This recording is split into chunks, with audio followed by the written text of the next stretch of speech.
Magandang gabi po sa lahat. Magandang gabi. Sa lahat ng ating mga kapatiran na nakaantabay po sa ating live, magandang gabi po sa ating lahat. At sa lahat po ng mga makapanood sa ating programa at sa mga bago pong makapasyal, makapanood po nito, inanyayahan po namin kayo na tumambay po kayo dito sa aming Facebook account, sa aming live, upang kami po ay makapagbahagi ng aming mga naunawaan at magkaroon din po kayo ng pagkakataon na mag-analisa tungkol sa inyong tinatayuang mga pananampalataya o pangunawa tungkol sa Biblia. Okay, so kumustahin natin ang ating mga kapatiran sa bandang Luzon, sa pamilya nila Brother Well, sa Rizal. Amen. Kumusta kayo mga kapatid? Sa Negros, sila Bro Joel, Sis Dolores, Nanay Zini, Sis Ann de la Cruz, sa lahat ng mga kapatiran natin nasa ibang bansa. Okay, so bago tayo magsimula, hingan natin ang opening prayer ng ating kasama, Brother Renson, para sa ating pag-uumpisa. Manalangin tayo. Kapagpala at mapaghimalang may likha ng langit at lupa, Elohim, Abraham, Isaac, Jacob. Muli, Ama, sa gabing ito, kami po ay dumudulog sa iyong paanan upang kami po ay patuloy na magsaliksik sa iyong kasulatan at hinihingi po namin ang iyong patnubay, hinihingi po namin ang iyong gabay. Buksan mo ang aming puso at isipan, buksan mo ang aming mga diwa, bigyan mo kami ng talas, pag-iisip at pag-aanalisa at maging sa lahat ng makapanood sa live na ito, maging makapanood sa aming YouTube channel, sa aming Facebook account. Amang banal, nawa ay hindi po aksidente na sila po ay nakapanood, hindi ito po ay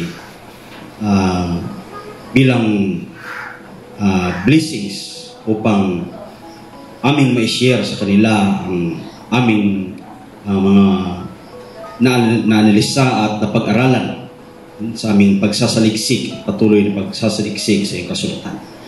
Kaya kasiyahan mo kami sa iyong kaunawaan, sa iyong diwa upang kami po ay patuloy naming maunawaan at patuloy naming maitama ang anumang kasulatan mo na gaya ng pagtama ng Bisaya na pumarito sa sanlibutan.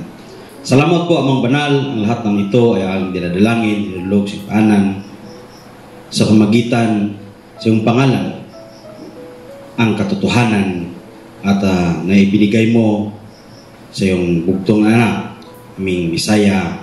Amen. Amen. Okay, so salamat, Brother Renson. At bago tayo magpapatuloy sa ating tatalakayin chapter, so ngayon po ay nasa chapter 11 po tayo ng Corinthians. So bago po natin itutuloy, may sasagutin po akong tanong na posibleng naging tanong din ito ng nakararami. So ito po ay nakasulat sa Leviticus chapter 19 verse 19. Pakibuksan po, Brother Renson. Leviticus chapter 19 verse 19. Leviticus chapter 19 verse 19 in BB version Tagalog. Sundin ninyo ang aking mga tuntunin. Huwag ninyong palalahian ang hayop na inyong alaga sa hayop na di nito kauri. Amen. Huwag din kayong maghahasik ng dalawang uri ng binhi sa isang bukid. Huwag kayong magsusuot ng damit na yari sa dalawang uri ng sinulid. Okay, so yun. Itong tanong na ito ay, itong verse na ito ang naging puno ng simulain ng tanong na nakarating po sa atin. Alam po natin yung nagtatanong ay isang kapatiran po natin na masugid na mananampalataya. Sincere, mayroong dalisay na puso na gustong sundin ang kalooban ng Ama. Okay, so ito po ang ating magiging sagot.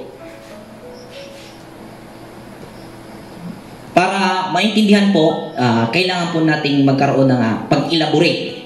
So, kung atin pong intindihin ang Biblia, base po sa nabasa, na ang sabi po rito ay huwag magsuot ng damit na yari sa dalawang sinulid o yari sa dalawang uring tila. No? Amen. So gayon pa man, sa ating kapanahunan ay hindi po ito napapansin o hindi po ito ang nabigyan ng importansya upang magiging basihan na ikaw ay sumunod sa kalooban ng Ama. At ayon sa mga napag-aralan sa mga pagsasaliksik ngayon, ang damit na yari sa lino at yari sa balahibo ng tupa ay mayroon po siyang tinatawag na frequency. Tama po ba, Sis Rose? Kung saan ito ang naging basihan sa current na pag-aaral ngayon sa gayon po ay hindi pwedeng paghaluin. Dahil posible raw na pag ito ay isinuot mo na nagkahalo ang dalawang sinulid na ito dahil hindi po balance yung energy o frequency ay magiging ma-discharge ka, kumbaga. Maubos yung energy. Maubos yung energy mo at ang nagiging sanhi ay ang damit na sinuot mo na hindi mo napag-alaman. Amin po ba?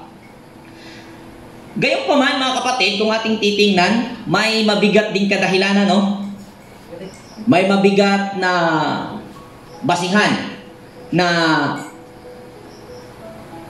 nakakapagtawag pansin sa mga taong nais sumunod. Amin po ba? Brother Renzo, nakakaano po ito? Amen. Nakakatawag pansin at nakakapanghikayat, di ba? Pero base rin sa mga experience na ating naranasan, no? Mayroon pong mga damit na pagmamayari natin, nakapagsuot natin, kaya may matawag tayo, brother, na hilig ko itong damit ito, gusto ko ito, tipo ko to. Tama. Dahil pag yun ang nasuot mo, iba yung sigla mo. So, base din sa experience na mismong naranasan ng halos bawat isa sa atin, ay mayroon ng connection ang damit sa nagiging energy reaction ng ating katawan. Amen? Amen. Ngayon, gusto kong linawin ito. Gusto kong bigyan ito ng malinaw na aplikasyon. Amen. Pagkakaunawa. Tama po na mayroong energy, mayroong frequency ang mga nasabing damit at kung maaari ay huwag haluin. Ngunit kung ito ang magiging basihan na pag ito ay iyong nasuot, ang magiging tanda, kumbaga kung ito'y nasuot mo, nagawa mo, na ikaw ay nagdamit ng lino, hindi napaghaluan ng ibang sinulid na yari sa wool, ay maitanghal na ang iyong sarili, nakasunod ka na sa kalooban ng Ama. Mukhang mahirap yun. Kasi mga kapatid, ang pagkakabahagi ni Moses, kung atin pong mapapansin, ang kanyang mga naisulat sa Torah ay hindi po diretsong tumutukoy sa nababasa. Amen. Kailangan po nating unawain, kailangan po nating i-explore, kailangan po nating i-analisa ang mga bagay o mga nasulat niya. At posible na ang naging dahilan na yan ang ginamit niya na huwag paghaluin dahil yan ang nakita na gaya ng napag-aralan ngayon na mayroon ngang frequency, no? Pero hindi ang pagdamit ng lino at Pinaghalo. Yun. hindi paghaluin ang magiging pagsunod sa kalooban ng Ama. Amen. Unang example po, mayroon pong mga taong may capacity na makakabili ng mga damit na yari sa lino. Alam po natin, Amen. ang yari sa lino at ang yari sa wool, mga mamahaling uri ng tela. Amen. At kung yan ang basihan na dependent ang tao doon kasi pag nasunod at nagawa iyon, yun na ang pagkakasunod sa kalooban ng Ama, ay wala po makakagawang hindi po mayayaman. So, ibig po bang sabihin, ang pagsunod ng kalooban ng Ama ay para lang sa mayayaman? At para sa damit. At sa damit lang? Siyempre, hindi. Gaya ng nasabi ko kanina, ang mga bagay na isinulat ni Moses sa Torah ay kailangang intindihin at ianalisa. Amen. Okay? So, ito po ang sasabihin ko ang nire-representahan na damit ay ang spiritual na damit. Amen. Nayari sa lino at ang lino ay nagrepresenta po ito sa purity. Amen. Okay? At huwag paghaluin. That's right. Kumbaga, ang iyong pagsasagawa sa everyday, sa bawat araw na transaksyon, ang outcome po nun ay ang magiging damit mo. Amen. Okay? Hindi po yung damit na nakikita, kundi yung damit na nagiging iyong na-accomplish na kung saan yun na ang iyong spiritual na pananamit. Amen po ba? Dahil kung maisuot mo ang damit spiritual na pinatutungkulan ni Moses na huwag paghaluan, kahit pa makakasuot ka ng tela na naghalo, hindi po ito nakakapagpabago sa damit spiritual na naisuot mo gaya ng pinatutungkulan ni Moses. Amen. Ulitin ko, kung naisuot mo ang damit spiritual na pinatutungkulan ni Moses, which is purity, kahit makakasuot ka ng damit na naghalong sinulid na tela, hindi po kayang baguhin ng pisikal na tilang isinuot mo ang spiritual na nasuot mong That's right. damit, gaya ng Amen. sinabi ni Moses. Hindi po kayang baguhin ng panlabas na tela ang spiritual na damit na iyong isinuot. Yan, klarado. Ngunit, kayang baguhin ng damit na spiritual ang damit panlabas na isinuot mo. Kung magiging consistent at tapat ka sa kabutihan o sa righteousness. Amen. Na kung saan yun ang pinatutungkulan sa mga naisulat ni Moses. That's right. Hindi kayang baguhin ng damit panlabas, literal na damit, ang damit na spiritual na naisinuot gaya ng isinulat ni Moses.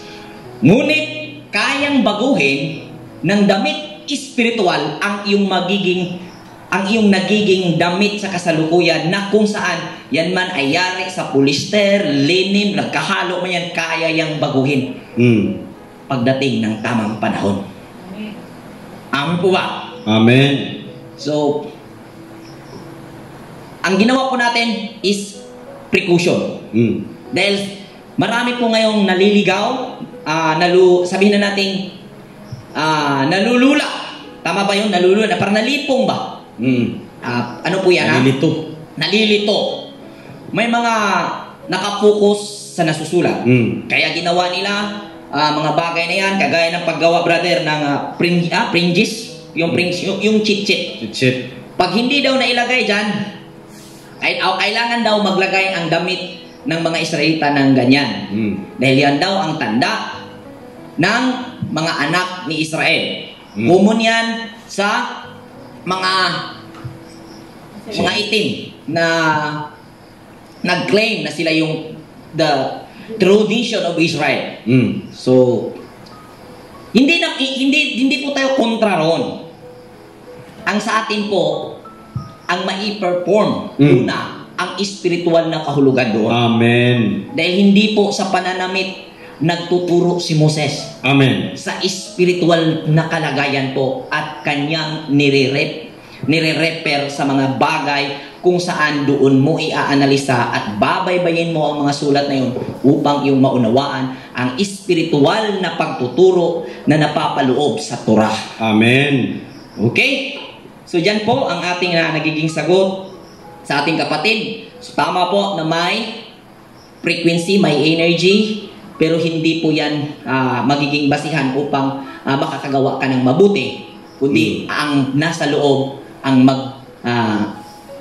didikta anuman ang iyong damit na sinusuot. Wala kang capacity makabili ng anumang damit, kaya nang nasabi kanina. Pero kung magpapatuloy ka, maibibigay sa iyo. Kasi yung mga damit na sinasabi is nagbibigay po yun ng komportable sa katawan. At lalo kang magiging masigla. Amen. Pero hindi yan na magiging sanhi ng pagsigla. Nasa loob po natin nagmumula. Amen. Okay? So, padayon na po tayo. Patuloy po tayo sa chapter 11 ng 1 Corinthians. Okay? So, medyo mabusisi din ito. Kaya sa mga kapatid na nandyan at sa mga may sabihin na nating doubt regarding nitong mapag-uusapan dito sa bungad ng chapter 11, tungkol po ito sa talukbong, no? Amen. Na kung saan marami pong nag-chat sa akin, marami pong nag-message sa akin noon pa, sinabing hindi na daw dapat itong i-perform, gawin itong pagtatalukbong. Ngayon nyo po maririnig ang aming paliwanag. Amen. Naipaliwanag ko na ito noon, ngunit uulitin natin ngayon. At kung noon ay normal na lang, ngayon po HD po ito. HD. Amen. Okay. Amen. So, sabi ni Apostol Pablo, tularan ninyo ako gaya ng pagtulad ko kay Kristo. Pinupuri ko kayo dahil naaalala ninyo ako at sinusunod ninyo ang mga turo na ibinibigay ko sa inyo. Ngunit nais kong maunawaan ninyo na si Kristo ang ulo ng bawat lalaki. Ang lalaki ang ulo ng kanyang asawa at ang iluhim naman ang ulo ni Kristo. Ang lalaking nananalangin o nagpapahayag ng mensaheng mula sa iluhim nang may takip sa ulo, gaya nito, ay nagdudulot ng kahihiyan sa kanyang ulo. Nako. Sa ibang termino, kung basahin natin dyan, Brother Renson, Tagalog version ng MBB, yung Bisaya na lang, Bisaya. Okay. Asahin po natin para mas lalo silang makikita nila, no? Yung verse dito, bro. Ang sabi dito, ulitin ko verse 3, ngunit nais kong maunawaan ninyo na si Kristo ang ulo ng bawat lalaki. Tayo, mga lalaki, attention. Ang lalaki, ang ulo ng kanyang asawa. At ang iluhim naman, ang ulo ni Kristo.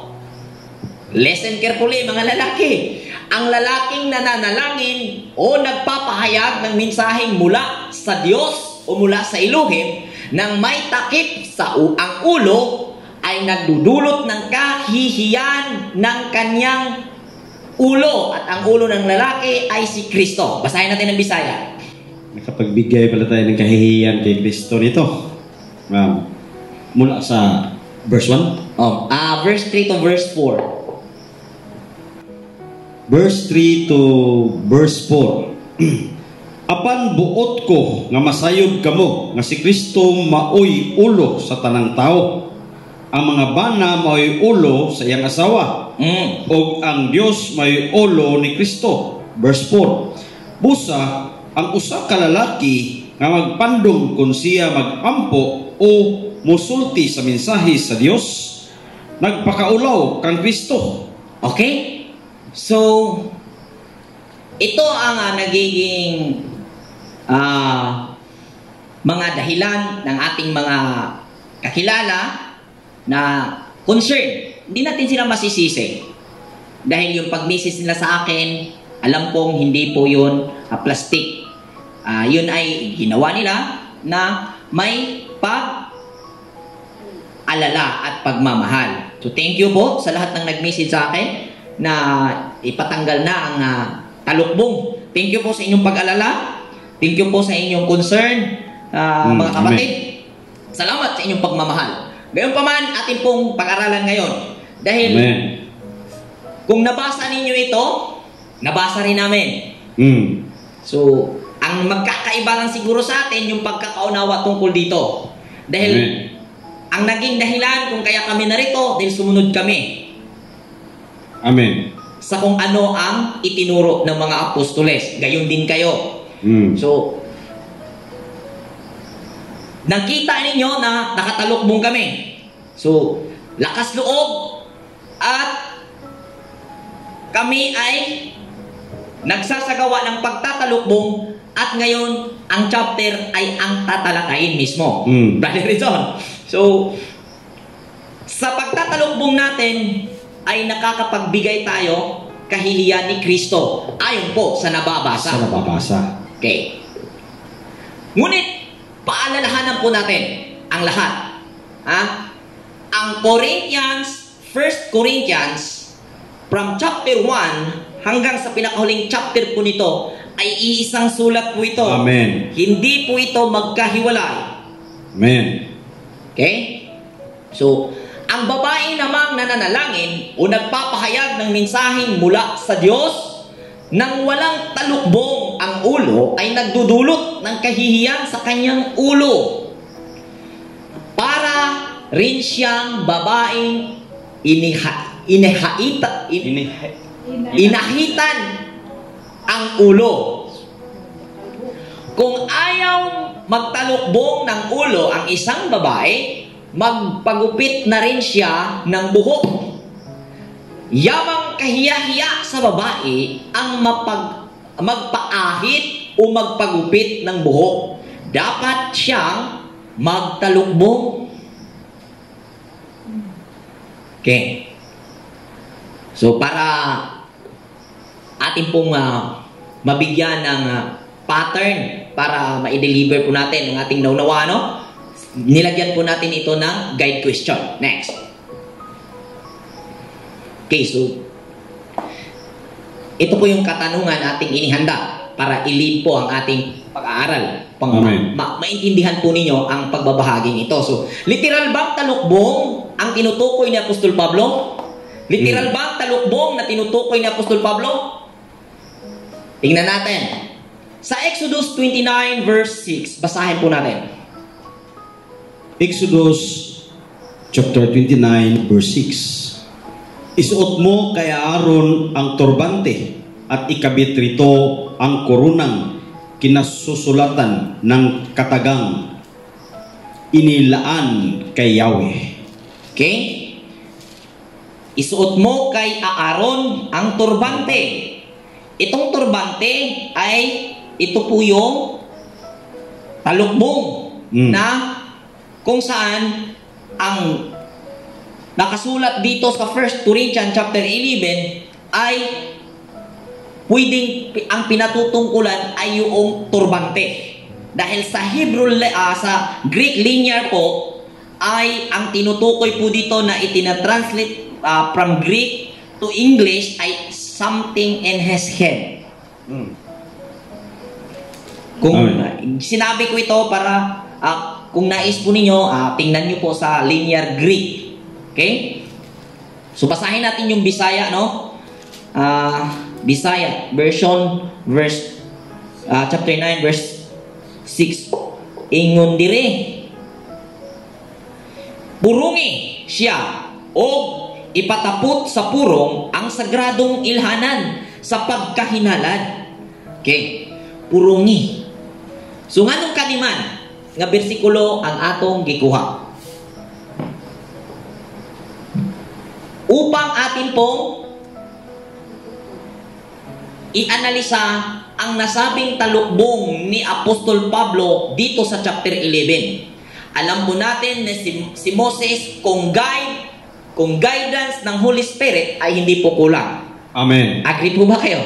Amen. Bilang si Moses ay dakilang propeta ng Panginoon, ay hindi po siya kinulang ng kaalaman upang isuot niya kay Aaron ang nasabing purong o turbante o talukbong. Amen. Na kung saan naipatong sa kanyang ulo. Okay, so next verse, Exodus 39 verse 30. Exodus 39 verse 30. Ang turbante ay nilagyan nila ng palamuting ginto at may nakaukit na ganitong mga salita, nakalaan kay Yahweh. Okay, so next verse, Leviticus 8 verse 9. Leviticus chapter 8 verse 9. Sinuotan ng turbante at sa noo nila ay ikinabit ang palamuting ginto na may tanda ng kabanalan ayon sa inuutos ni Yahweh. Okay, so marami pong verses sa Torah na talagang utos ng Almighty Creator ang pagsuot ng turbante. Amen. At sa ibang kasulatan na sa sulat ni Job, meron din yan ng turbante o ang headdress ay tumutukoy sa proteksyon. Okay? Sa panahon ni Tobit, Amen. nakikita natin yan sa history ni Tobit na siya po ay nagtutulukbong. Mayroon po yan. Hindi na natin basahin. Kayo po ang maghanap. Yung kanang pagka maduki-duki ninyo ba inyong magamit? Saliksikin mo. Saliksikin rin ninyo. So ito yung pinaka-suma total. Ganito po. May kasabihan na palaging nabibigkas ng bibig ng mga mangangaral, Brother Enson. Elohim, God, is the same yesterday, today, and forever. Analysis. Kung ang lahat ay naniniwala na mga Bible reader na God is the same yesterday, today, and forever, sa Exodus, sa makalumang panahon, siya ay nag-utos sa pamamagitan ng banal na Espiritong pumapatnubay kay Moses. Amen. Na magtalukbong. At hindi po basta-basta ang nagtalukbong dito bilang ihimplo. Ang Amen. Kohen Gadol, ang Amen. high priest. High priest. Malakas po ang kanyang impluensya. Amen. Ano po ba? Kung ang pinagkatiwalaan upang papatnubay sa Israel bilang spiritual, personal na persona na tagapagpatnubay sa katauhan ng Kohen Gadol ay nagtatalukbong. Bakit sa 1 Corinthians, kung saan sumulat si Apostol Pablo, pinagbabawal, Brother Enson? Tinanggal.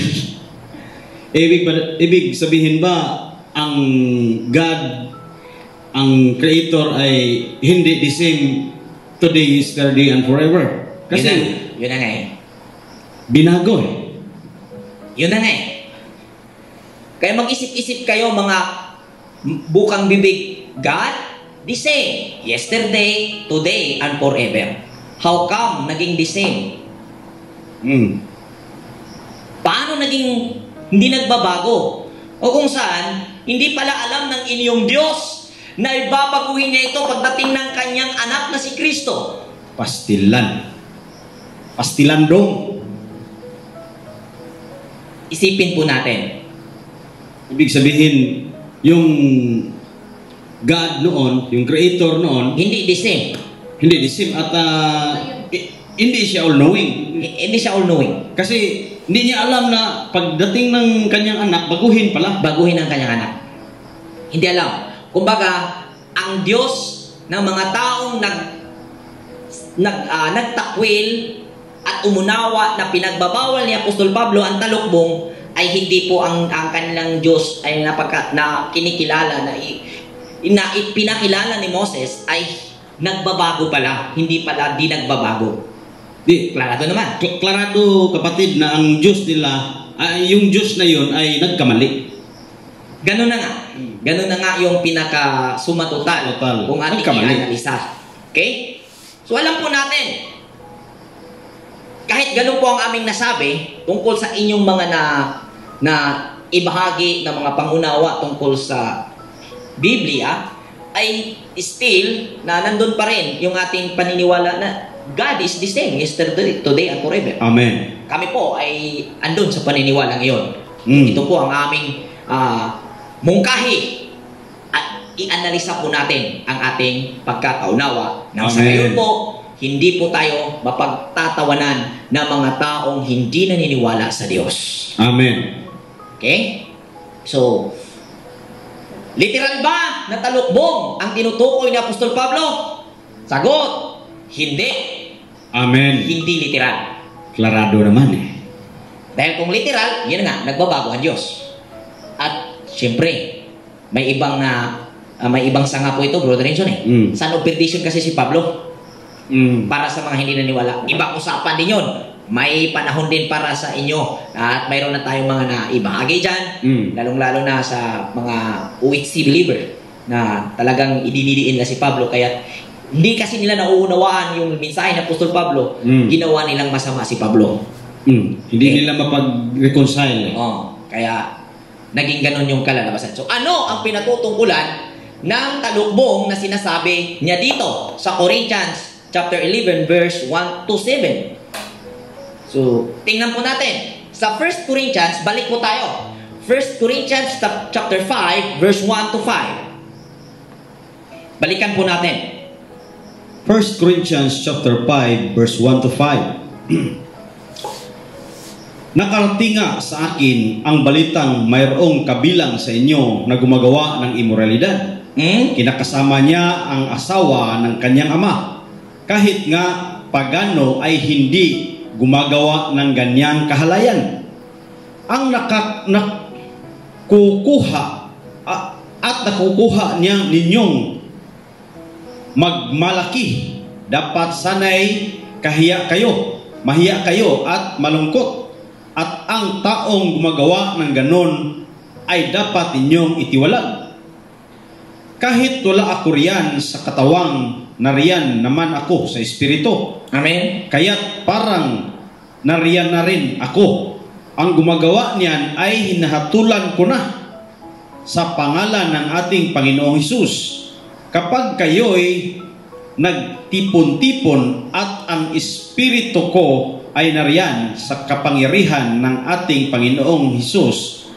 Verse 5, ibigay ninyo kay Satanas ang taong iyan upang mapahamak ang kanyang katawan at nang sa gayoy maligtas ang kanyang espiritu sa araw ng Panginoon. Okay. Tungkol naman sa chapter na ito, mayroon na po tayong napag-aralan ito. Available po yan sa ating Facebook account at sa YouTube natin. Tura Community. Available po yan. Yung kabuuan. So, ang kukunin nating point dito sa chapter 5, verse 1 to 5, ang tungkol sa komprontisyon ni Apostol Pablo sa mga taga-Korinto. Amen. So, ang sulat na ito, pangunahing ini-address niya sa mga ansyano. In other words, preachers. Mga mangangaral, tagapagsalita. Amen. So, yun po ang pangunahing subject ng kanyang mensahe. At ipinakita sa verse 1 to 5 na mayroong immoralidad na nangyari sa loob ng Korinto. Sa loob ng iglesia ng Korinto. Gayunpaman,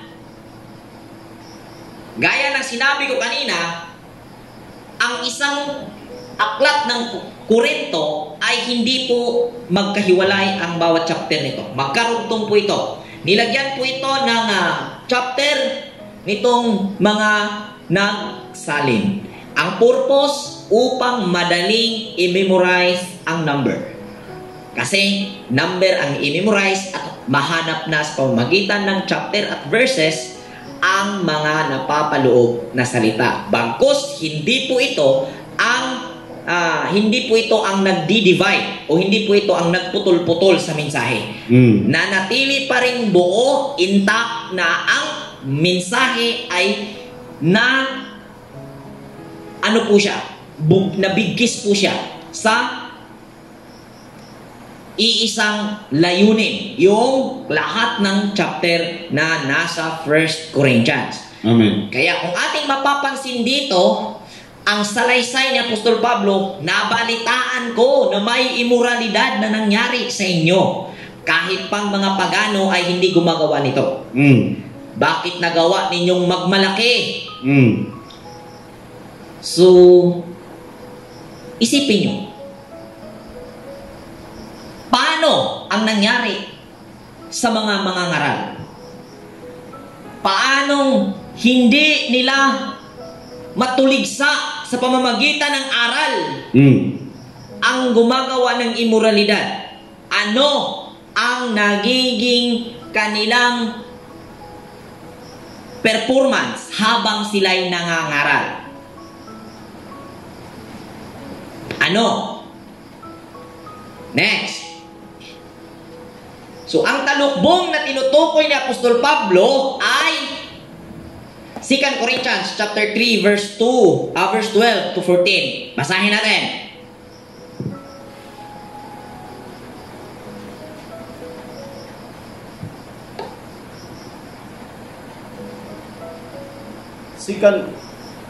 Second Corinthians chapter 3 verse 12 to 14.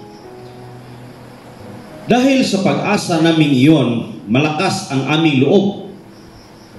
Hindi kami tulad ni Moses na nagtalukbong ng mukha para hindi makita ng mga Israelita ang paglipas ng kaluwalhatiang iyon. Ngunit naging matigas ang kanilang ulo, kaya't hanggang ngayon nananatili ang talukbong na iyon habang binabasa nila ang lumang tipan. Maalis lamang ang talukbong na iyon sa pagkikipag-isa kay Kristo. Okay. Something na may mapapaisip ka tungkol sa words na talukbong. Hanggang ngayon, Hanggang ngayon Mapapaisip ka, kapatid, ano ang talukbong na tinutukoy ni Apostol Pablo sa 1 Corinthians? Sabi niya sa 2 Corinthians, hindi kami tulad ni Moses. Maalis lang hanggang makipag-isa kay Kristo. Hindi na umaabot yung mga tao doon. Hindi. Nagtalukbong sila hanggang namatay sila. Lahat ng oras, lahat ng araw sa kanilang buhay.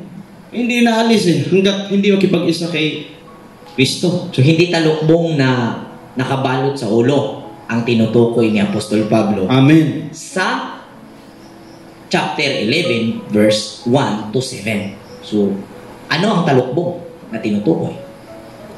Ang talukbong na tinutukoy, kung ating pong mapapansin, sabi niya, hindi kami tulad ni Moses.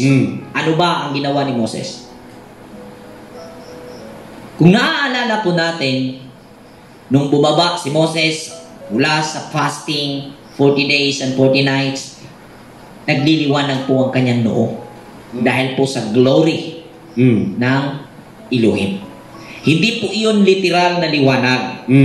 Tumutukoy po iyon sa mga aral na kanyang ibabahagi kung saan maitutuwi ang mga pag-uugali ng mga Israelitang nakapagmana or nabahagian or na salina ng pag-uugaling Egyptian. Okay? So, ang talukbong na tinutukoy dito ay ang pagpagaan ng salita. Upang hindi mapatal ang hindi gumagawa ng tama. Sa madaling salita, si Moses ay naawa sa mga Israelita dahil sabi nila, Moses, hindi namin kayang marinig ang boses ng Diyos. Pag aming mamamatay kami, kapag narinig namin, ikaw na lang at sabihin mo na lang sa amin. Gayon din ang pakiusap ng mga pinuno ng Israel. mamamatay kami, Moises. Kaya nagtalukbong si Moses dahil sa pakiusap ng mga Israelita. Gayunpaman, ang talukbong na sinasabi ni Apostol Pablo na isinuot ng mga lalaki na hindi pwedeng isuot ng mga lalaki kung sila'y nagbabahagi, ay tumutukoy po sa pagpapagaan ng salita habang ang lalaki ay nagbabahagi ng mensahe. Kung baga, hindi niya diretsong sinabi ang dapat sabihin na dapat hindi iyan pwede. Oo. Yung ganun ba? Kumbaga, amigo magkaibigan tayo, bro. Ikaw ngayon ang mangangaral. Ako ngayon ang nakagawa ng hindi tama. Gayunpaman, isinalang-alang mo yung katotohanan, yung tamang mensahe, yung tamang words, yung tamang mensahe upang maituwid mo ako. Dahil magkaibigan tayo. So isinialang-alang mo ang dapat mong sabihin para sa pagkakaibigan natin. Yun po ang ginawa. Kung saan, kung ating pong i-connect dito po sa Corinthians chapter 5, gayon nga ang ginawa nila. Nasa kanilang kalagitnaan ang gumagawa ng immoralidad. Sa paraang iyon, na itinutolerate nila, yun ang pagtatalukbong na ginawa ng mga lalaking mangangaral sa loob ng iglesia ng Corinto. Amen. Yun ang talukbong. Hindi po itong talukbong na isinusuot namin. Klarado yan eh. Wake up mga kapatid. I-analisa nyo po. Ang pagtatalukbong na tinutukoy dito ay ang pagpapagaan ng salita. Kung sa Bisaya pa kapatid, tabon-tabon ba? Tabon-tabon ba? O sa ilaing termino ba bro? Gapangikog ba? Ama, maikog, musulti yun. Mo na'y burden sa mga magwawali. Lalo na pag malaki ang tithes. Lalo pa given yung nagkasala. Active sa church. Kumrads. Bro? Huwag lang masyado nating anuhin kasi malaking tithes yan. Malaking inambag yan sa ating simbahan eh. Kaya, pinagaan yung salita. Kaya, kung sa binugoy pa nga pagstoryas mga vlogger, shout out sa mga pastor nga nagpagaan sa ilang mga pulong aron lang dili matisod ang mga member na muhatag. Amen. Yung nagpagaan na nga, hindi naman lahat. Nagtalukbong ka, kapatid. Huwag niyong pag-initan ang talukbong na isinuot namin. Hindi po ito ang talukbong na tinutukoy ni Pablo.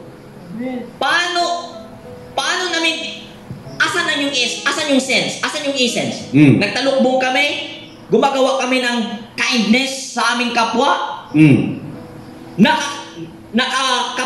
Nakapagbigay kahihiyan? Nakapagbigay kami ng kahihiyan ni Kristo? Paano? Anong koneksyon? Ganun ba kabubo ang Diyos na may likha sa atin? Mag-isip-isip kayo mga kapatid. Isipin nyo, saliksikin nyo. Diba? Brother Richie, ganun ba kahina? Nagtalukbong ka dahil mayroon kang... Aralin nyo po, ano ang benepisyo ng talukbong? Ano ang kahulugan ng pagtatalukbong? Ang pagtatalukbong ay simbolo ng debosyon. Hindi lang yan. Aralin nyo, subukan nyo, at gawin ninyo. Kayo mismo ang makaka-benepisyo. Matutuklasan nyo kung anong benepisyo sa pagtalukbong. Hindi itong talukbong na tinutukoy ni Apostol Pablo. Amen. Yung pagpapagaan ng salita habang ikaw ay nagmiminsahe. Simple lang ang logic, kapatid. Sige nga, hindi ka magtalukbong kasi nakapagbigay ka ng kahiyan. Pero gumagawa ka ng masama. Alin ba daw nakapagbigay ng kahiyan? Yung paggawa mo ng masama o ang paglagay mo ng talukbong? Sabihin lang parehas. Kasi nasusulat. Ganito. Nagtalukbong ka, pero gumagawa ka ng mabuti. Ayun. Dito natin nakikita. Nagtalukbong ka, gumagawa ka ng mabuti sa kapwa. Hindi ba titingnan ng Panginoon Di ba magkakaroon ng gantimpala? Di ba magkakaroon ng good karma ang iyong Amen. ginagawa dahil sa pagtatalukbong mo? Nako. Ganun ba kababa ang ating analysis? Iwanan po natin ang ating mga konsepto na dito verse na ito putol. Basahin niyo po yung kabuuan ng buong aklat. At analisahin. At ianalisa ang mga nasusulat. Dahil binabalik-balik na namin ito. Hindi po lahat ng nababasa ay yun na yun. Sa lahat ng mga inaano namin, lagi namin itong ibabalik para maintindihan at maunawaan na hindi po lahat na nababasa ay yun na yun. Kailangan mong analisahin. Kasi ibabalik ko yung Mateo 18. Kapag nagkasala ang iyong kanang kamay, putulin mo kaysa maimpirno ka. Kung sanhi ng pagkakasala ang iyong kanang mata, ukitin mo. Kung nababasa yan, kung yun na yun, dapat bulag na kayo at putol ng kamay nyo. Ganun na eh. Analyze. So, yan. Pero, continuous pa eh. How about sa mga babae? Yun.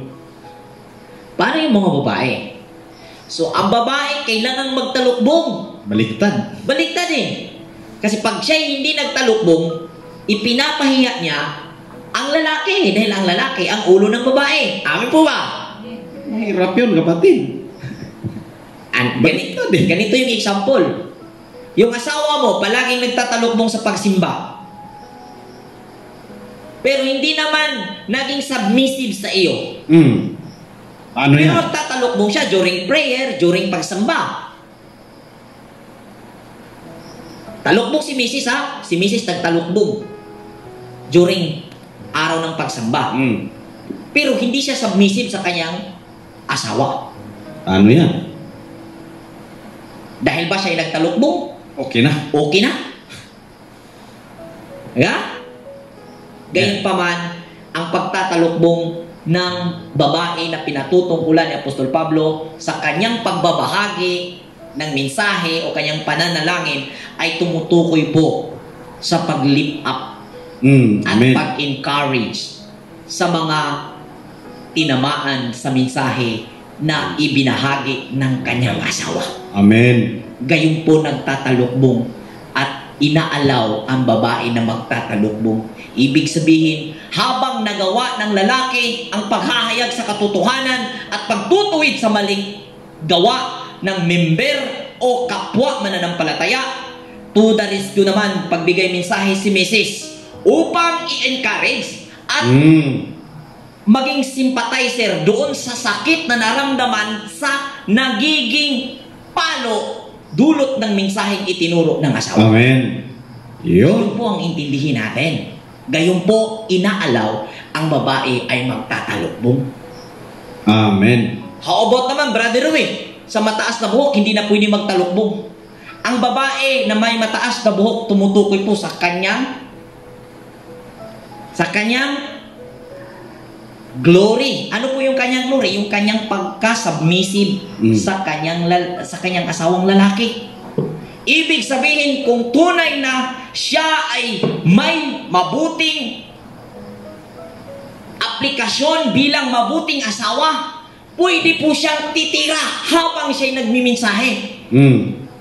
Pwede rin siyang hindi magtalukbong. Pwede rin siyang hindi mag-sympathize doon sa naramdaman. Assessment na yon ng isang babaeng may batuwid na performance. Na nakita niya ba na kulang. Hindi, kasi na-assist yun ng isang taong guided ng Holy Spirit. Amen. Kulang pa yung hindi pa ito ang tamang panahon upang i-lift up ko siya. At pwede niyang gawin na siya'y hindi magtalukbong. Amen. Dahil mahaba po ang kanyang buhok. Yung buhok na tinutukoy doon ay ang kanyang sincerity at ang kanyang buong glory. Bilang tagasunod. ng kanyang asawang matuwid na sumusunod at sumampalataya kay Kristo. Amen. Ayos po ba? Klarado po. Amen. Kasi may mga nag-chat sa amin, babae na lang, Brother Rui, ang pwede magtalukbong sa amin. Malinaw po na ipinangaral ni Apostol Pablo sa Corinthians. Ngayon ko po sabihin sa inyo, i-analisa nyo yan. Amen. I-analisa nyo yan. Ano ba ba? Next. Ang mensahe ni Apostol Pablo para sa lalaki at babae na mangangaral. So, ang mensahe ni Apostol Pablo dito sa Corinthians, chapter 11, verse 1 to 7, subject nito, ang mga mangangaral na kung saan, kung ano ang kanilang magiging gagawin sa ganoong sitwasyon na kung saan may nakapasok na gawaing imoralidad sa loob mismo ng iglesia. Amen. May sense po ba ang ating analysis? Meron. Alam nyo po. yan. Patas po yan. So, ang mensahe niya para sa lalaki, huwag ipagaan ang mensahe para lang makapagsimpatiya sa hindi gumagawa ng tama. Gaya ng nasusulat sa chapter 5. Ang sabi ni Apostol Pablo, ibigay na yun kay Satanas. Itakwil nyo yan. Alam mo ba? Gawain yon ng lalaki sa paraang banatan mo. Sabihan mo kung ano ang tama. Kaibigan tayo. Pero sa katotohanan ako. Amen. Naalala ko yung slogan ni Irap dati, walang kaibigan, walang kamag-anak. Kamag-anak. Serbisyo yung totoo lang. Ayon!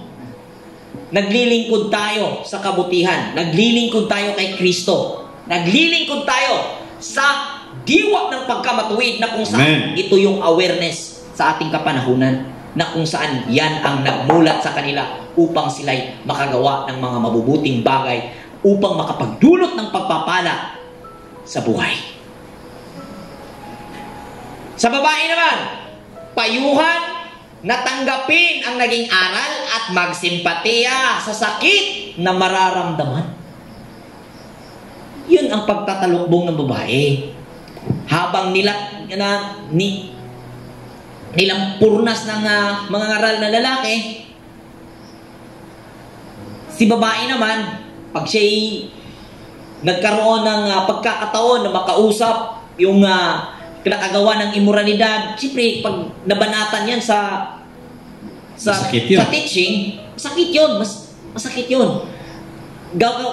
Naalaw po yung babae. Yun po yung duty niya. Ang duty niya, payuhan. Amen. Yung gumagawa ng imoralidad na tinuturuan, masakit yun eh. Kasi, balik ko ka, itutuwid ka, masakit yun, balik-balik ko tumunon eh. Gawain ng babae, tanggapin, payuhan at tanggapin yung aral, at makisimpatiya sa sakit na naramdaman. Anong tawag nun sa science? Maging empathy. Empathy. So, mga babae, maging empathy po kayo sa mga nakagawa ng hindi tama na itinituwid ng mga ngaral. Gayon po ang inyong trabaho. Gayon po ang ibig sabihin ng pagtatalukbong na inuutos sa inyo. Para naman maibsan ang sakit na nararamdaman. Makisimpatiya. Huwag naman yung mga babae na, may rasa na niya. Yamiran na yun. Marites na. Ayaw. Huwag naman. Ngayon po natin naiintindihan Amen. ang chapter na ito. Amen. Nakita natin, submissive siya, nasaktan siya sa aral, huwag niyong idiin. Tulungan niyo, ilipap niyo. Tulungan niyo makabangon. Hindi kami, lalo na si Bro Rui. Gawain kong sabihin kung ano ang tama. Amen. Dahil ako ang lalaki. At representasyon po ako ni Kristo. Amen. Ang ulo ko ay si Kristo. Amen po ba? That's right. Yan po ang trabaho natin, mga lalaki, mga Amen. husband. Huwag na po kayong mabahala sa talukbong, Hindi po ito ang magiging magpapahiya kay Kristo. Ang pagpapagaan po natin ng mensahe na dapat nating sabihin kung ano ang tama, yun po ang magpapahiya kay Kristo. Yun Amen. po may malinaw at may essence. Mayroon pong saysay na pangunawa. Tama po ba? Amen. Next. Verse 7. Hindi dapat magtalukbong ng ulo ang lalaki dahil siya'y larawan ng karangalan ng iluhin. Gaya nating napaliwanag kanina. Hindi pwedeng magtalukbong tayo. Hindi pwedeng magtago-tago tayo. Amen.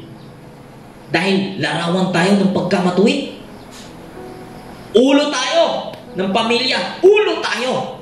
Amen. Hindi basta-basta ulo. Foundation po tayo. That's right. Ito yung mapagkunan ng aral, Brother Renson. Sa isang lugar, ang madalas napapansin yung aura ng building, aura ng bahay, yung pintura, yung design.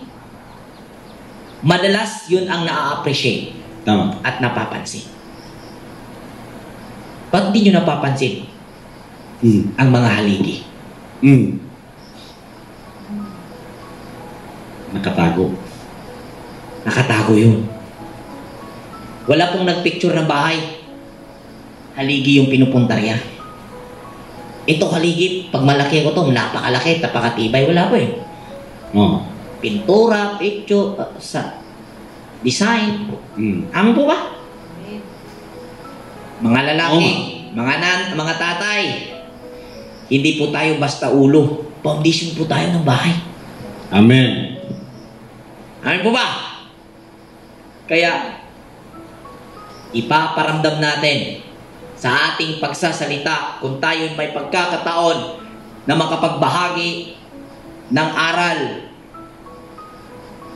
Ipapakita natin mahalaga ang haligi. Amen. Mahalaga ang pundasyon.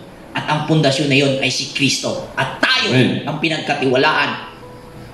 That's right. Amen po ba? Kaya sabi sa Biblia, sabi sa ibang part ng Corinthians, bawal magsalita ang mga babae sa iglesia.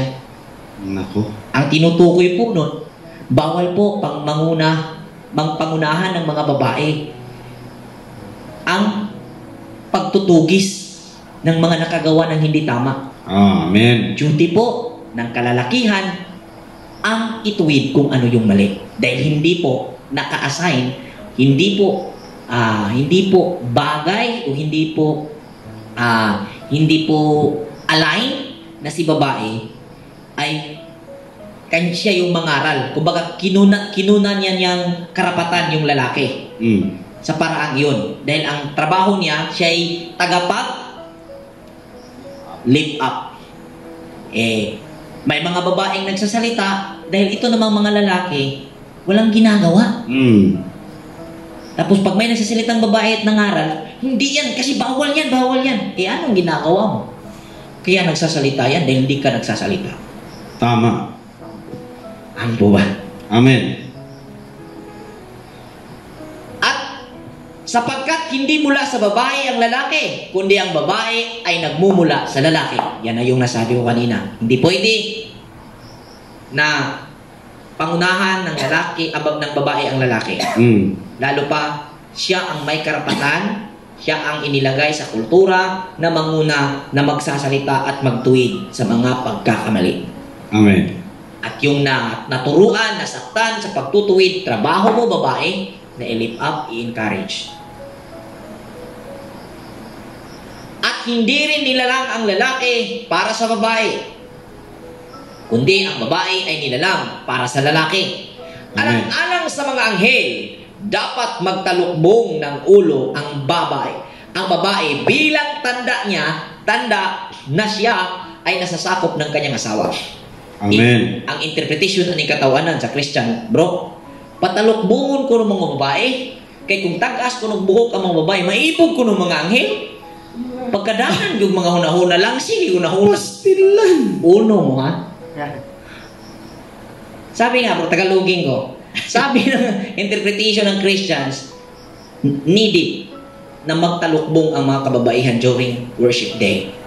Because mga anghel daw sa araw ng pagsamba ay dumulungaw sa langit. Magkakagusto sa babae. Eh baka daw magkakaroon ng pagnanasa dahil nakikita yung ganda ng mga babae dahil nakasulat daw sa Genesis, nahuhumaling ang mga anak ng Diyos sa mga anak ng tao. Nasusulat. Yung basis eh. Aralin natin mga kapatid ng matbuti. Alang-alang sa mga anghel. Itong anghel po dito ay ang mga idea. Amen. Upang mailapat ng tama at nakatarungan. Amen. Hindi po yung anghel na gaya ng iniisip ng nakararami na si maibo, espiritu ng anghel, giwadaan man ninyo ng kabuot ng Ginoo gagamana. Kamu ba? Badlungon mo ha? Himuhan. Tanganan mo yung gender ng anghel. Kaya na ay mabasa dito sa Genesis nga naibog ang mga anak sa Diyos, anak sa tao. Pagtarong mo na yung una-una. Dapat magtalukbong ng ulo ang babae bilang tanda na siya'y nasasakop ng kanyang asawa. Magtalukbong siya upang mailapat ang mga idea. Ano nga yung anghel? Sa Hebrews chapter 1 verse 14. Basahin natin. Ano nga yung anghel? Tingnan natin kung magkakagusto ba ito sa mga babae. Kasi ito yung gawa-gawa eh. During araw ng pagsamba daw, yung thousands of angels, chapter 1 verse 14, Hebrews. At dumurungaw daw po yun, Brother Preaching, sa langit. Habang ang mga tao ay nasa ibaba. At nakikita daw yung mga magaganda. Basahin natin. Basahin natin ano para malaman niyo kung ano ang anghel. Ano ang mga anghel? Kung ganon, sila ay mga espiritong naglilingkod sa Diyos at mga isinugo upang tumulong sa mga maliligtas. Amen. Espiritong tutulong. Guide. Ideas. Walang gender, espiritu eh. Paano pagtalukbong daw kay aron di maibgan sa anghel? Stilan. Nganong medyo kuan-kuan ang idea? Tuos kuan na sa una. Biktima rin tayo noon. Niwala din ako niya noon. Pero salamat sa Elohim at Amen. Nagkaroon tayo ng pagkakataon na mag-analisa at nagkaroon tayo ng tapang upang ibahagi ang ating mga naunawaan. Amen. Na hindi kailangan na may paaralan na magtuturo, mentor, mag-verify ba, kasi ganito yung ganito yung pag-uugali ng tao eh. Saan ba yan nag-aral? Saan ba yan Harvard yan. Saan ba yan nagtapos? Diba? Salamat sa Diyos, salamat sa Elohim, at ako'y nagkaroon ng tapang na ito, na kahit wala pong paralan na magsabi, o paralan na magtulak sa akin ba, wala akong pinagmulan na paralan. Dahil ang pagkakaunawang ito, hindi nangangailangan ng maraming referensya, sinsya man, o mga pisikal na ebidensya. Amen. Kayo mismo na nakakarinig. Kung dalisay ang inyong hangarin na maunawaan ang mga bagay na nakabubuti sa inyo, mauunawaan at mauunawaan ninyo ang tungkol sa mga pag-aaral na ito. That's right. Di ako namang problema upang patunayan ko sa mga referensya. Dahil pag naririnig nyo ito na may dalisay kayong hangarin na intindihin ang pagkamatuwid, nag-spark ito sa inyong kalooban. Amen. Next. Gayunman sa ating buhay sa Panginoon ay kailangan ng babae ang lalaki. Kailangan din naman ng lalaki ang babae. Yes, tama po. Nagmumula man sa lalaki ang babae, ang lalaki na may isinisilang ng babae. At mula sa Elohim ang lahat. Nilinaw ni Apostol Pablo. Kayo na ang humatol. Angkop ba sa isang babae ang makitang nananalangin ng walang talukmong sa ulo? So, angkop ba sa isang babae na magbahagi ng salita ng may angas na ito yung tamang gawin nyo, ito yung tamang gawin nyo? Angkop ba? Yun ang tanong ni Apostol Pablo. Pero ang mungkahi ng Apostol Pablo, kailangan siyang magtalukbong. Ibig sabihin, ang duty niya is mag-lift up sa mga napangaralan. Pero ano rin ang ililift up kung tayo mga lalaki? Hadlok mo sultis tinuod. Labi nas mga pastor, hadlok mo ag mimrong gibir. Ari mo sa mo, kay way gibir-gibir dire. Ang katotohanan ay katotohanan. Amen. Kayo na ang humatol. Ang kubba sa isang babae ang makitang nananalangin nang walang talukbong sa ulo. Hindi ba kalikasan na rin ng nagtuturo sa inyo, kahiya-hiya sa isang lalaki ang magpahaba ng buhok? Hindi po ito buhok na literal na pinapahaba ng lalaki. Dahil kung ididiin mo na makahiya-hiya yung nagpapahaba ang lalaki ng buhok, paano yung mga Nasaryo? Mataas ang buhok nun. Si Juan. Si Juan Bautista. Si Samuel. Si Samson. Mga Nasaryo yun. Yun ang Mahabang mga buhok. iilang tao na naging Nasaryo sa kasaysayan ng Biblia. Ezekiel, Nasaryo din yun. Ikahiya yun. So hindi ito buhok. Amen. Ang buhok na tinutukoy dito, yung glory na makukuha ng lalaki dahil sa pagpapagaan niya ng salita. Ibig sabihin, pinupuri siya ng member, pinupuri siya ng mga tao, pinupuri siya ng community sa loob ng iglesia dahil Tinutolerate yung calm siya. Magaan at Magaan siyang magsalita. Inaalala niya yung emosyon ng mga hindi gumagawa ng tama. sabihin kagad, mabait yan si Pastor. Mabait yan. Napakabait. Maunawain. Hindi yan marunong magalit. Mahinaon magsalita. Nakuha mo yung ganong dignity, nakuha mo yung parangal, kahiya-hiya yun kay Kristo. Amen. Dahil kailangan nating magsabi Ng totoo. na walang talukbong. Amen. Kung napakos ng imong naon, tungod sa imong pagpabadlong, kung ako'y mong katuwang, brasan ko na. Amen. Amen?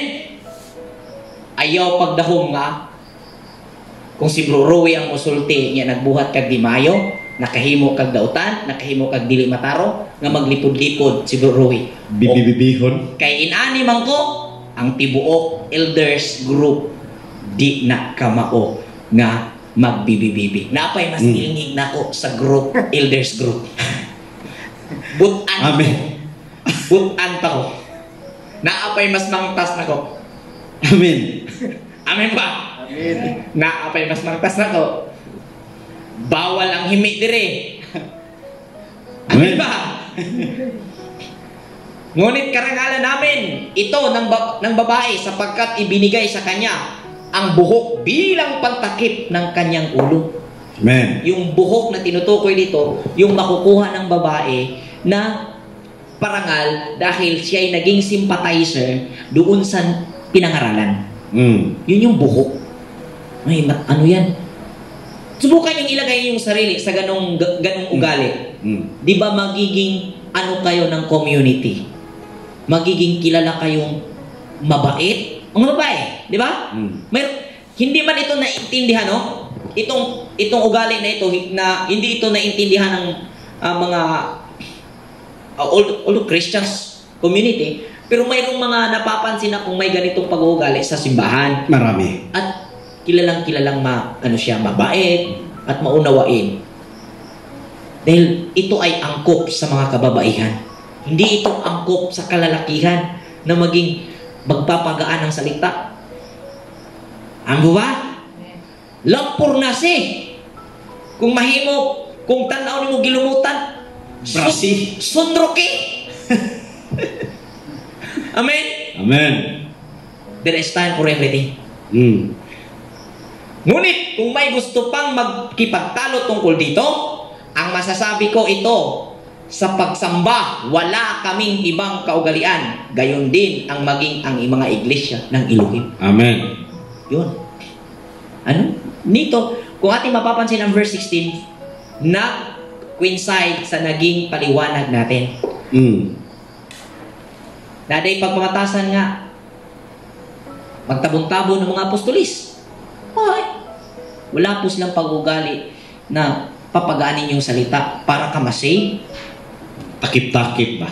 May pagpapagaan na gagawin ang community. Ngunit matapos kang paluin dahil gumagawa ka ng mali. Gaya ng magulang. Si tatay, tagapalo yan. Bang! Disciplinaryan dapat si tatay. Ang tagapagsabi, trabaho ng nanay, kaya ka napalo dahil gusto ng tatay mo na maging matuwid ka sa paglaki mo. Trabaho ng nanay yun. Nang sa gayon, hindi ma-misinterpret ng bata ang nagiging disiplina na ginawa ng tatay. Amen. Ganyan din sa iglesia.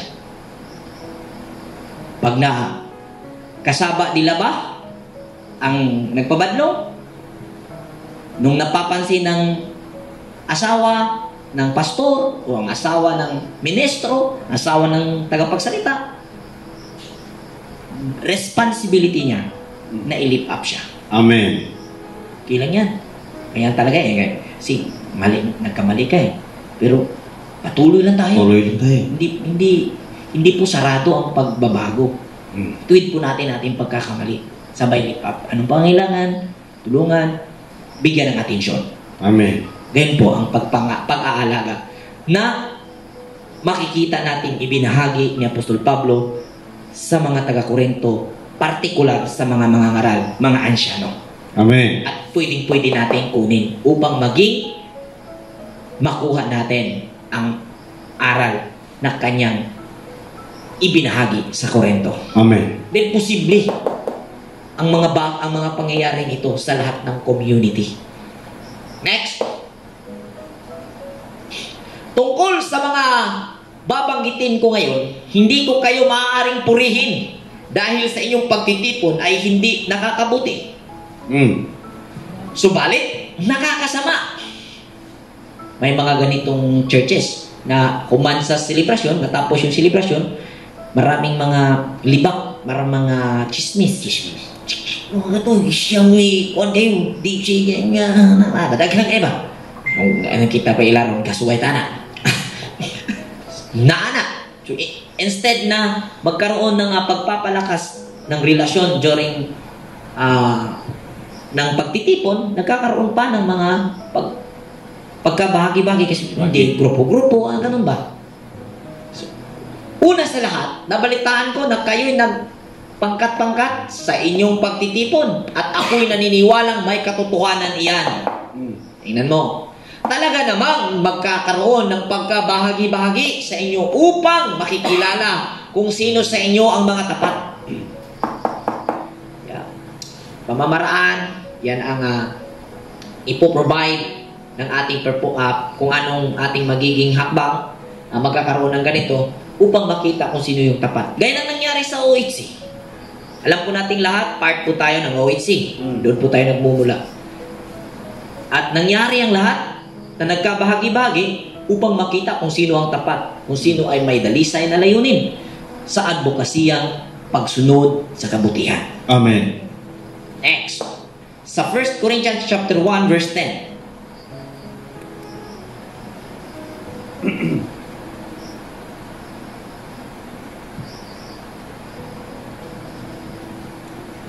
First Corinthians chapter 1 verse 10. Mga kapatid, ako'y nakikiusap sa inyo sa pangalan ng ating Panginoong Hesukristo. Magkaisa kayo at huwag magkabahabahagi, maging sa isipan at maging sa layunin. Amen. Yan ang mungkahi ni Apostol Pablo. Magkaisa. Next. 1 Corinthians chapter 3 verse 3. 1 Corinthians chapter 3 verse 3. Sapagkat nananaig pa sa inyo ang laman, ang inyong pag-iinggitan at pag-aaway-away ay palatandaan na makasanlibutan pa kayo at namumuhay ayon sa laman. Ang the beast ay ito pong dikta ng laman. Yung itong ano ba? Tawag nito? Tatak ng halimaw. Ito pong desire ng laman. Pita ng laman po ito. Marami nang pinagbintangan ng mga unang nagsagawa ng theory tungkol dito. Ito, ano yan? Marka, mga marka. Marka sa imong mata. Kanang imong tinguha, maunod-nod, mauna ang marka sa mananaw. Once madominate ka na, once idodominate ka ng pita ng iyong laman, talagang markado ka. Yan ang marka. Huwag mong hintayin maging vindicated ka. Next. Deuteronomy 13 verse 3.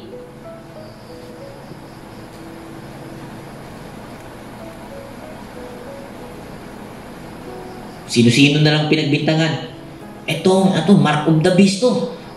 Sama yung monster na inumin. Kasi 3 valve eh. Ang valve sa Hebrew, 3-6 yan eh. 666. Kasi 3 alpabetong valve. 6 daw eh. Deuteronomy chapter 13 verse 3. Huwag kayong makikinig sa kanya. Subok lamang iyon ni Yahweh sa inyo kung talagang iniibig ninyo siya ng buong puso't kaluluwa. Yung tinutukoy dito, yung ibang mga ngaral. Alam po natin, yung mga ngaral na tinutukoy na iba, ay hindi po ito tumutukoy sa nagsasalita. Ang mga ngaral na sinasabi ay hindi po ang nagsasalita. Partikular, hindi po yun. Yung understanding na nagsasagawa sa loob mo. Amen. Kailangan maintindihan mo kung sino ang nagdidikta. Pita ba ng laman ang umuunawa sa nagsasalita? O yung dikta ng diwa ng pagkamatuwid? Amen. Kailangan natin ma-distinguish. Kailangan natin ma-kilatis, brother. Amen. Next. Luke chapter 2 verse 35.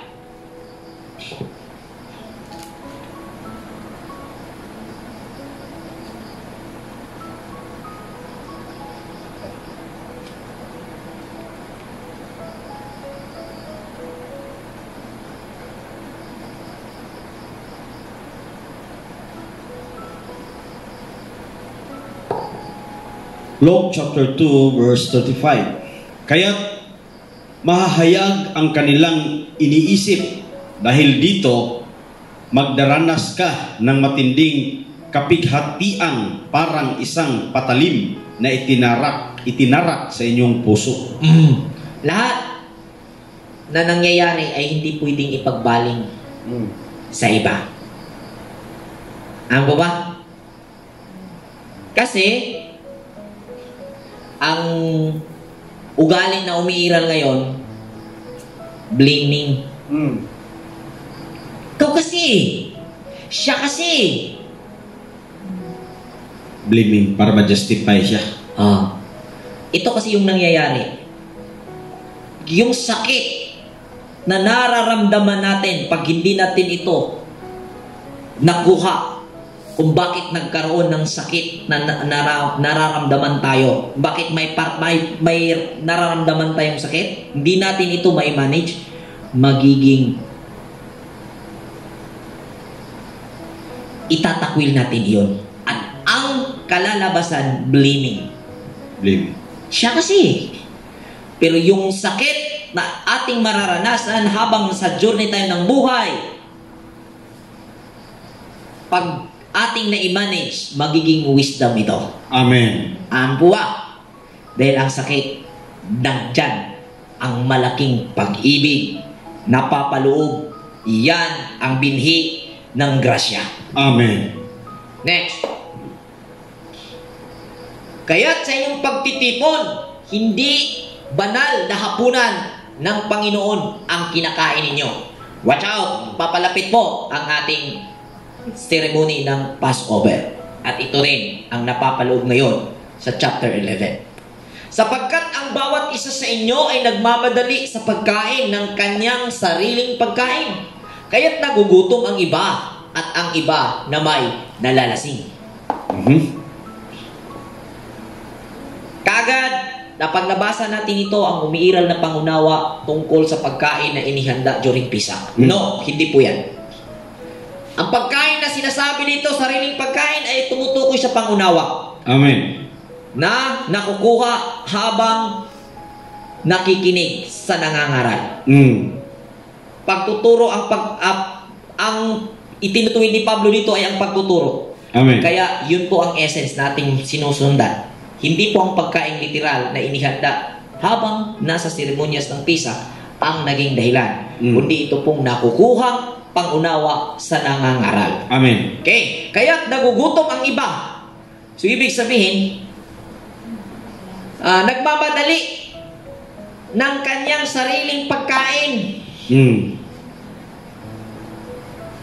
Yun, nag-ano na ba? Na, ay, sabot na ko na. Okay na yun. Kaya't nagugutom yung iba. Hindi pa kasi na-digest ng pangunawa o ng kaunawaan ng ibang kasama. Siya, huwag na yan. Tuloy na tayo sa iba. Topic. Okay na yan. Topic na tayo, ibang topic na yun. Kaya naiiwan ang iba, nagugutom eh. At ang iba na may nalalasing, itong nagmadali, nalasing. Asan kaya yung mas worst na naganap nito, brother? Yung nalasing. Kumain ng mga madalian, uminom ng madalian. So, mas masaklap ang mangyayari. Kapag, ay, okay na hindi mo pa na-perform yung iyong naunawaan. Gusto mo mag-proceed sa ibang topic. Experience ko yan. Nangyari yan sa community. May gusto ng karne. Nagmadali. Kasi ano na yan. Pag yung ibang kapatid natin ang nagbagi, hindi, gusto talaga yan. Dali ba? Relate yan Bantay mo na. Gusto ng karni. Ang iba na may nalalasing, itong nagmadali, yung nalasing, si Daghanon magtagay. Hindi ito tumutukoy sa literal na inumin. Amen? Wala ba kayong sariling bahay upang doon kumain at uminom? Sa iyong sariling nagawang sitwasyon, doon mo tamasahin. Huwag mong ipagmaybang, naunawaan ko na yan, habang sa iyong pagninilay-nilay, doon mo tamasahin ang mga mensahe. Keep it in your heart. Amen. Hindi ba ninyo pinapahalagahan ng iglesia ng Elohim? Yung iglesia ng Elohim, hindi po ang katawan. Yung pong nagiging na-accumulate na sitwasyon sanhi ng iyong pagtugon sa every transaction na iyong kinabibilangan every day sa imong kinabuhi. Amen. 3 lingwahe yun, Bisaya, English, Tagalog. Tindi. Ano ang gagawin ko ngayon? Pupurihin ko ba kayo dahil sa bagay na iyon? Hindi ko gagawin iyon. Hindi, no? Relate kasi ako niyan eh. Nung ako'y parang ibon na, ano tawag? Piso ba? Sisiw na ibon. Sisiw sa manok yan, bro. Ganun, sisiw pa rin yun. Na parang sisiw pa rin. Nakaganon ka lang ba? Kung ano yung ibibigay, kain. So, ang sabi daw dyan, kailangan daw during Passover, sabay-sabay ang kain. Which is may isinsaman, pero parang hindi yun eh. Hindi naman tumugma sa Di ba? Next. Sapagkat ito ang turo na tinatanggap ko mula sa Panginoon at ibinigay ko naman sa inyo. Noong gabing siya'y ipinagkalulo, ang Panginoong Hesus ay dumampot ng tinapay, nagpasalamat at pinagpira-piraso iyon at sinabi, ito ang aking katawan, inihandog para sa inyo. Simbolo po yun, hindi po yung katawan. Gaya na sinabi ni Brother Rinson. Nung sinabi ba ni Kristo na ito yung katawan, gigisi ba niya ang munod, di arang akong munod, huwag ako ng pikas-pikas. Kana lang utang nga logic ba? Itong gamito, di ba, Brother Rinson? Tama. Gawin ninyo ito bilang pag-alaala sa akin. Matapos maghapunan, dumampot din siya ng kupa at sinabi, ang kupang ito ang bagong tipan na pinagtitibay ng aking dugo. Dugo po dito ay hindi pong literal na dugo. Amen. Kundi yung tumutukoy po sa kapamaraanan ng siya'y nabubuhay. Amen. Mahirap naman kapatid kung literal na dugo, ginawa vampira ang mga tao. Ang founder pala sa vampira si Kristo. Ayun. Diba? Kung liliteralin po natin, sabi niya sa Juan, ang sinong kukain sa aking laman at iinom ng aking dugo ay magkakaroon ng buhay na walang hanggan. O sige mga literal na nagpapairal na pangunawa, kainin niyo yung laman at inumin niyo yung dugo at tingnan natin yung literal na pangunawa ninyo. Yun. Klarado yan. Kayo sapagkat tuwing kakain kayo ng tinapay na ito at iinom ng kupang ito ay ipinapahayag ninyo ang kamatayan ng Panginoon hanggang sa kanyang muling pagpaparito. Panginoon dito, ang kamatayan dito, tintukoy dito ang kamatayan. Panginoon dito ay ang ating realization moment. Amen.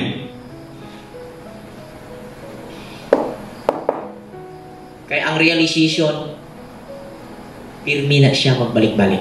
Amen. Po ba? Every level sa imong kinabuhi, sa iyong buhay, habang may tinataha ka, may realization. At kung ang pamamaraan ni Jesus ang ating susundan, muli nating ihahayag, palagi nating ihinahayag ang paghihirap at hanggang narating muli ang realization. Yun ang anak ng tao na siyang Panginoon. Next. Ito na pala yun. Kaya sino mang kumain ng tinapay at uminom sa kupa ng Panginoon sa paraang di nararapat ay nagkakasala sa katawan at dugo ng Panginoon. Di nararapat. Kaya dapat siya sa atin ng tao ng kanyang sarili bago siya kumain ng tinapay at uminom sa kupa. Siya sa atin mo yung sarili. Balaan na ba kayo ng pana kay gikapandungan isa? Balaan nga magtutudlo? Haigod.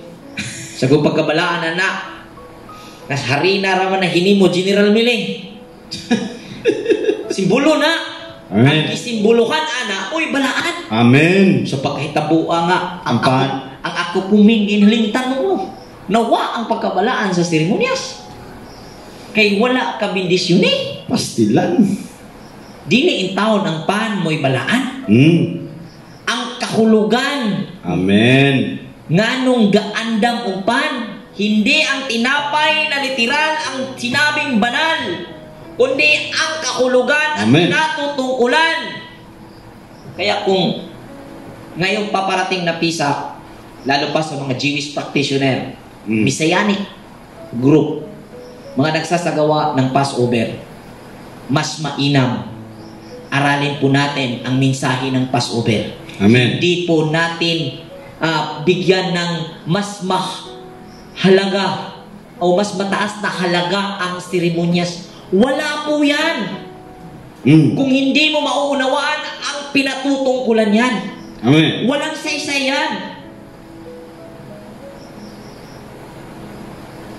Amen. Hinayon pag-anang karnero kay basig mabalik kunong bukog, di na mabalaan ang seremonyas. Pastilan. Ang pan inagkaon dili magsaba-saba. Kay mawa kuno ang kabalaan sa pan. Ang pan ng balaan. Ang pan ay balaan, tuwa na sa seremonyas ni pilit ang pagkabalaan. Hindi na sa mensahe ng pagsasagawa ng mga bagay na iyon nakaka-focus ang iyong atensyon. Sa mismong literal na seremonyas nakatuon ang atensyon ng tao habang isinasagawa ngayon ang seremonyas ng Passover. Yun. Nawawala po ang essence, no? Yun ang masaklap. Kung ganon ang iyong ginagawa, wala kang pinagkakaiba sa mga Kristiyanong Katoliko na nasa communion. Body of Christ. Amen. Hindi na unawaan. Pag nakain yun, akala nyo, isa na siya kay Kristo. Pag nakakapag-Passover, namarkahan na daw na anak ng Diyos. Anak ba na? Hina po na yung Ginoo, no? Pwede lang palang makapag-Passover tapos may tanda na, may marka na. Anak din na? Pagkatapos gumawa ng kabulastugan, may marka na. Importante makabalik sa next Passover eh. Para ma-renew. Ano yun? Lisensya? Ang kaligtasan. Date pa sa inyong lisensya ng LTO Hindi, kapatid. Ang tinapay na tinutukoy dito ay ang kaparaanan ng pamumuhay. Amen. Kung saan hindi hinaluan ng libadura, hindi hinahaluan ng pita ng laman. Amen. Yan. Hindi hahaluan ng vested interest. Hindi hahaluan ng makasariling adhikain. Amen. Yun. Kung inana ta nga maghimo sa seremonya sa Passover, 3 years, 5 years na takaron, inana lang gyapon natong no, di na to mabasol, Brother Renzo, no? Kung inana ang atong mga nahimong pagsabot sa sinugdanan. Pero kung milabay na lang ang 5 ka tuig, 3 ka tuig, 2 ka tuig, inana ra gyapon ka, wa kay kalainan sa panultihon sa mga Bisaya, dugay na kasbuho, agukoy gyapon ka. Amen. Tagalogin mo. Kung ganyan pa rin yung ating pangunawa na mailalapat sa pagsasagawa ng seremonyas ng Passover, na kung saan ang pinakang banal ay ang tinapay at ang seremonyas mismo, matutulad ka sa kasabihan ng mga Bisaya. Matagal ka na sa butas. Ang Tagalog sa agukoy. Agukoy ka pa rin. Alimasag. Ano ba yan? Basta agukoy ka pa rin. Di ka nag-improve. No? Ayaw natin ang ganun. Talangka. Talangka ka pa rin. Mabot na 10 years, 15 years. Pabago-bago na ng programa sa PISA. Ganun ka pa rin. Ang banal mo ay ang seremonyas. Talangka ka pa rin. Talangka ka pa rin. Dugay na ka-slim out, tambasakan gyapon ka. Amen po ba? Kagang. Ang mga sinasabi namin ito ay hindi upang tuligsay. Pagtapik po ito upang kayo po'y mag-increase. Panggising yan, panggising. Gumising po kayo. Hindi po ang seremonyas ang banal. Kung banal ang seremonyas dahil sa espiritual na kahulugan. Amen. Kung mawawala ang espiritual na kahulugan ng seremonyas dahil hindi mo naunawaan, wala yun, wala ring saysay ang pinaniniwalaan mong banal na seremonyas. Tandaan natin yan. Amen. Amen po ba? Gaya ng naintindihan ko ngayon lang, bawat action daw na isasagawa with good intention, magmomobilize daw yung energy. Ha? So kung isasagawa mo yung pagkain ng tinapay na walang pampaalsa during Pisak ceremony, at alam mo yung intention mo, dalisa yung intention mo, good yung intention mo, kung bakit mo isasagawa yun, magmomobilize ang energy. Amen. Pero kung yung kinakain mo ang inano mong banal, walang may dudulot na ikabubuti sa iyo yun. Ano po ba? Grabe yung iba. Kailangan bro, sa ika-14th day, paglubog ng araw, kailangan doon talaga eh. Kaya abuti ng hating gabi. Ating gabi ng sa kambing. At yung iba, hindi na daw mag-ano ng kambing dahil si Kristo na yung naialay. Kanya-kanya ng interpretasyon, at pag iba yung interpretasyon, iba yung isinasagawa during ceremony, sabihin yung iba, mali yun. Hindi yung kilalanin ng Diyos, hindi yung kilalanin ng Elohim, dahil hindi nila nasunod yung nasusulat kung paano isasagawa yung Pisak. Partikular ang tao sa seremonyas. Hindi partikular sa kahulugan kung bakit isasagawa ang seremonyas taon-taon. Amen. Yan. Dapat tayo sa spiritual na kahulugan at pinatutungkulan ng seremonyas. Dahil ito ay self-reflection. Amen. Libadura, sariling pamamaraan. Amen. Pita ng laman, makasariling nais. Ilabas natin sa bahay natin. At ang bahay na pinatutungkulan, yung pong naisasagawa natin, spiritual na tahanan, kung saan nagiging na-accumulate, na naging na parang materialis na parang nagawa nating pamamahay sa pamagitan ng ating transaksyon araw-araw. Ito po yung example. Maganda yung bahay mo. Maganda yung higaan mo. Siyempre, maganda yung bahay mo. Nasa malayo ka sa city. Ibig sabihin, tahimik yung lugar mo. Tahimik. Mapayapa. Mapayapa yung lugar mo. Pero, marami kang naging kaaway. Marami kang hindi napagkasundo na tao. Kahit kagaano pa kaganda yung bahay mo, hindi ka nakakapahinga. Dahil hindi ang literal na bahay ang tahanan. Yung na-accumulate ng iyong performance daily, yun yung tahanan mo. Amen. At magiging komportable ka sa tahanan mo kung mailalabas mo ang libadura taon-taon. At gaganda ang bahay mo, magiging mansyon ng Elohim. Amen. Sana, partikular sa mga taga-Tura community, please, simulan nyo na po ikilatis ang mga libadura sa buhay. Amen. Nagkataon po, ito ang nagiging mensahe natin.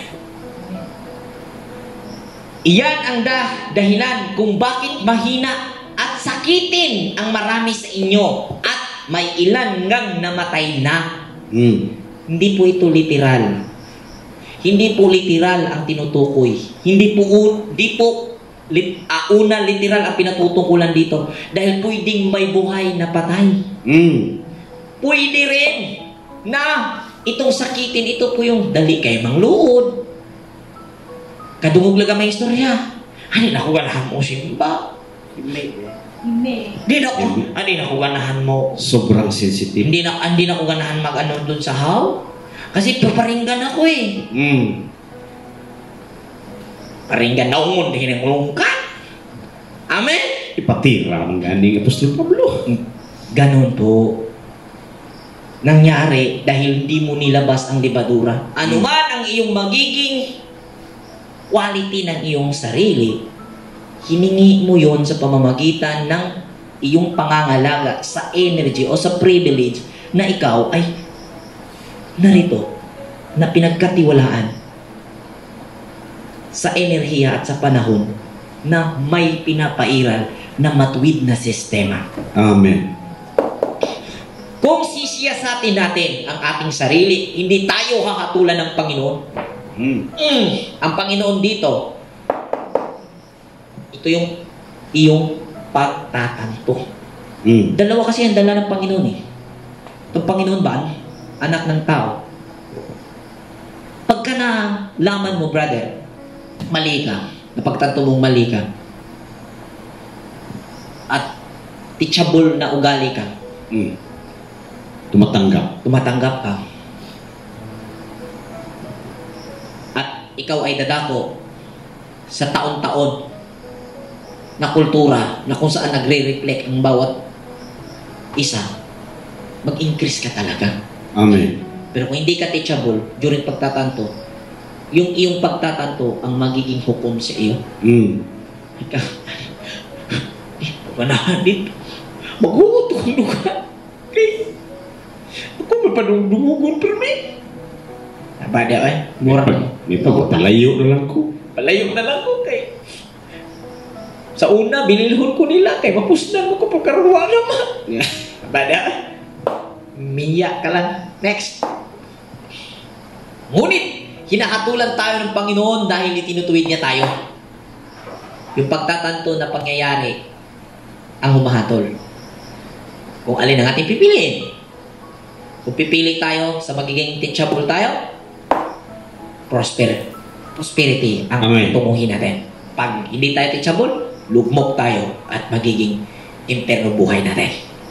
Upang hindi tayo maparusahan kasama ng sanlibutan. Sanlibutan, tumutukoy po ito sa nakararami na kung saan hindi nagbigay